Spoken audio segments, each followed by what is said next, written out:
اهلا بيكم وحلقه جديده. وطبعا الشعب المصري كله قاعد دلوقتي ماسك الاله حاسبه وعمال بيعمل حسبة برمة زي ما بنقول علشان يشوف ازاي منتخب مصر ممكن يصعد لدور ال16 من بطوله افريقيا. منتخب مصر بدأ البطوله بتعادل قدام الموزمبيق، وعلى الجهه الثانيه كان في فوز للرأس الاخضر على غانا، دي بالنسبه للجوله الاولى او ليوم المباريات الاول في المجموعه. اما اليوم المباريات الثاني في المجموعه او المباراه الثانيه في المجموعه، منتخب مصر بيتعادل مع غانا والرأس الاخضر بيفوز على الموزمبيق وبثلاثيه.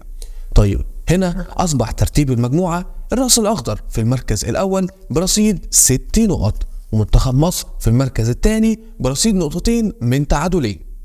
غانا في المركز الثالث بنقطة، والموزمبيق في المركز الأخير بنقطة بسبب طبعا استقبالها 4 أهداف قدام الرأس الأخضر. هنا عملت فرق أهداف عن غانا، يعني غانا سالب هدف والموزمبيق بقت سالب 3 أهداف، ومنتخب مصر لا عليه ولا ليه أهداف، نفس العدد اللي هو سجلها نفس العدد اللي هو استقبلها. تمام.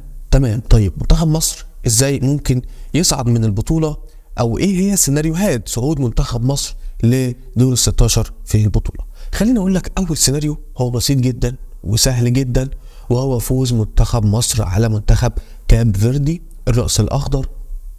فوزه باي نتيجة يضمن له الصعود للدور الجاي بدون الدخول في اي حسابات. طبعا هيصعد كوصيف للمجموعة لان خلاص كاب فيردي او الرأس الاخضر ضمن الصعود للدور الجاي او لدور ال16 من افريقيا، وهو اول المتأهلين. طيب يبقى احنا فزنا على الرأس الاخضر او على كاب فيردي، خلاص احنا كده ضمننا الصعود كوصيف بدون النظر لمباراة منتخب غانا والموزمبيق.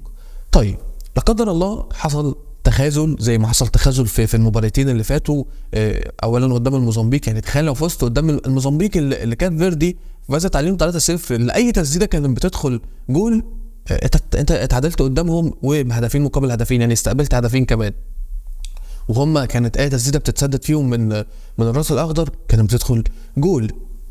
عموما هيكون لينا حلقه تانية هنتكلم فيها عن تحليل في منتخب كاب فيردي وان ازاي منتخب مصر يقدر ينتصر عليهم. ولكن دلوقتي يعني لو حصل اي تخاذل واتعادلت قدام الراس الاخضر او كاب فيردي، اتعادلت قدام المنتخب ده، يبقى هنا انت هتنتظر نتيجه مباراه غانا والموزمبيق اللي لازم تخلص هي كمان تعادل.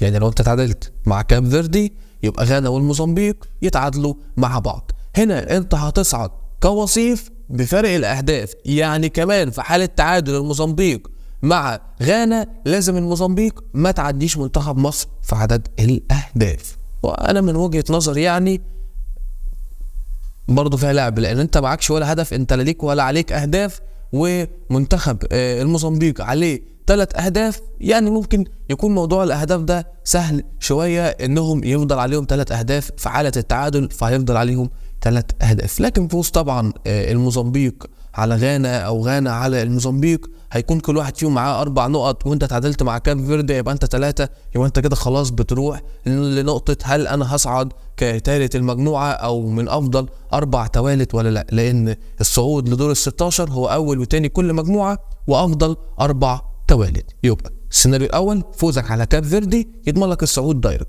تعادلك مع كاب فيردي هيخليك تستنى نتيجة مباراة غانا والموزمبيق اللي لازم تنتهي تعادل، واعتقد لو انتهى التعادل فرق الاهداف هيكون لصالحك وهتصعد بفارق الاهداف. لكن تعادلك مع كاب فيردي وفوز موزمبيق او غانا، يعني المباراة بتنتهي باي نتيجة غير التعادل، فريق من الفرقتين بيكسب، خلاص يبقى انت كده هتتكلم انك في المركز الثالث، وهتحاول او هنشوف هل هنصعد كافضل 4 توالت ولا لا. خسارتك بقى من كاب فيردي خلاص، يعني من وجهة نظري خسارتنا من كاب فيردي دي بقى حدوته تانية وحكاية تخوف. لو خسرنا من كاب فيردي يبقى احنا معانا نقطتين، هنشوف مباراة غانا والموزمبيق، لو الفرقتين اتعادلوا هيبقى برضو معاهم نقطتين زيك زيهم، هتروح لفرق الاهداف هنشوف هتبقى عامله ازاي. لو فريق منهم كسب يبقى خلاص انت برضو بتتكلم انك انت في المركز الثالث، بس اعتقد هتكون هنا نقطة انك تصعد من افضل 4 توالت هتكون صعبة جامد جدا جدا، لان انت بتتكلم ان انت معاك نقطتين من تعادلين بس.